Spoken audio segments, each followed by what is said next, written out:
এই সমস্ত কামে আমারে বলাও, তাহলে আমি তোমার বাড়ির ধারে বাড়াবো না। এটা তুই কি কস? ও তো আপন বাইক না। মুই কি এক ফিরে কইছি ওমর সব বাইক না? আর পাড়ার পর পাড়ায় কই গেছে আমারে কও। হুদা হুদি ভিআইপি গাল দিস না, হয়তো লেট ট্রেনে গেছে। ও খাই কি আর কি ভাতের লগে মোবিল দাও? ও সকাল থেকে কয়বার গেছে লেফটিনে? টেনশনে বুঝছো, টেনশনে। গজালের পর গজাল টেনশন করে। কি টেনশন? আমি এই জিনিসটাই বুঝলাম না। গজাল পয়দা করে দিয়ে গেছে। ক্লিয়ার, কি ক্লিয়ার?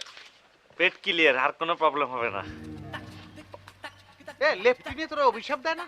এ গটক ছাগলটা গেল কই? একথা মরে দি কেউ কা? এ কি মোর দুলাভাই? মামা কি কও, তোমার দুলো বললে তো আমার আব্বা। পাটার পর পাটার কথা হনছো পাটার। ওকে, তুই আরে সুপার মালিক কেন? কি তামসা দেহ তো? মুই বলতে আছি, মুই বলছি যে যেখানে সেখানে আমাকে মামু বলবি না। তাও মামু আসসালামু আলাইকুম। মুই আইয়া পড়ছি, একটু লেট হয়ে গেছে, তাতে কোনো অসুবিধা নাই। চলেন এখন, চলেন মিয়া ভাই, চলেন। বেটকাই কথা বললে তো হবে না। কেন? আমি তো যাব না। তোমার মতন একটা দায়িত্ব জ্ঞানহীন, সময় জ্ঞানহীন লোকের সাথে আমি যাবো, এটা কোনোদিন হইতে পারে না। আমার ভাগ্য হয়ে যাইবে না। সময় তো বেশি যায় না, এখন চলেন। ভাইডি এরম হরে না। এ গজালে মুসকা আজ্ঞা।